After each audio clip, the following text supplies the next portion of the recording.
नमस्ते प्रणाम।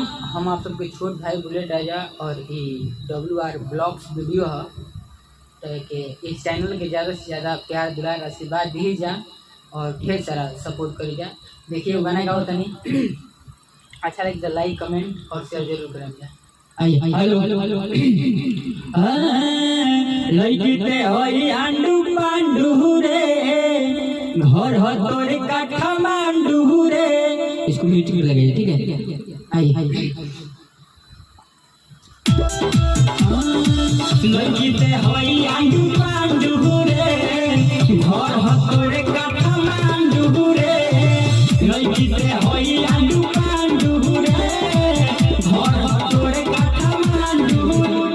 यहाँ से थोड़ा सा हाँ लइकिते होई आंडू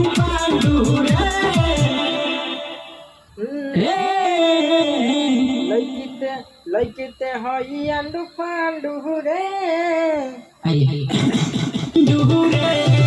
लइकिते होई आंडू पांडू रे घर हो तोरे काठमांडू रे।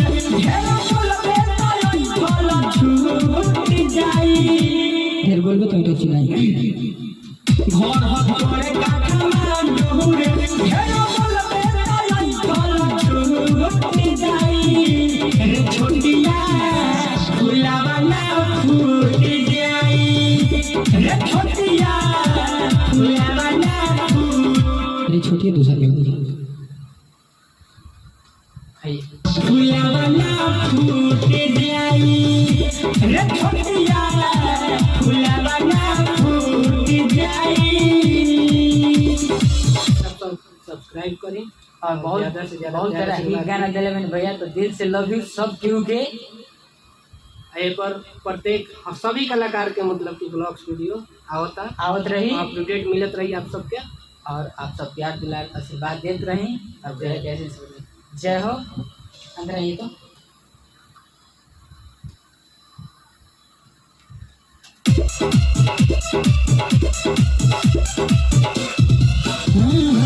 साथे से नाच शुरू भइल जब से नाचे अइले रे छोटिया मालिक के कोमर के झटका के सबके पागल कइले रे। मारी के कोमर के झटका लाए, कोमर के झटका के सबके पागल कइले रे। जवन हाल तो है वही नहीं भइल गोरी हायाज हो जाई। जवन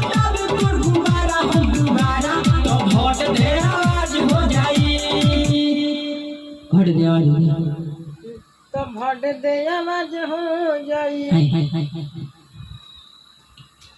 जवन हाल तो है वही नहीं भइल ए गोरी हायाज हो जाई।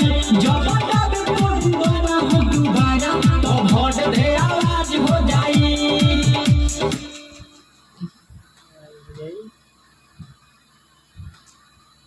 सुनते हैं एक गोरी हायाज हो जाई। जब तब को दोबारा हो दोबारा तो भट दे आवाज हो जाई। करो सही है, ठीक है? ना ना ना ना ना ना ना ना ना हरे नारा दोबारा तो भट दे आवाज हो जाई।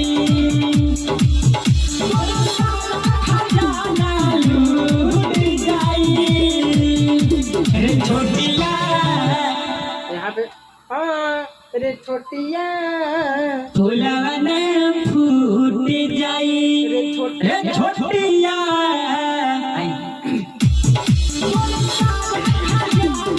लूट जाई रे छोटिया फुलावा ना फूट जाई रे छोटिया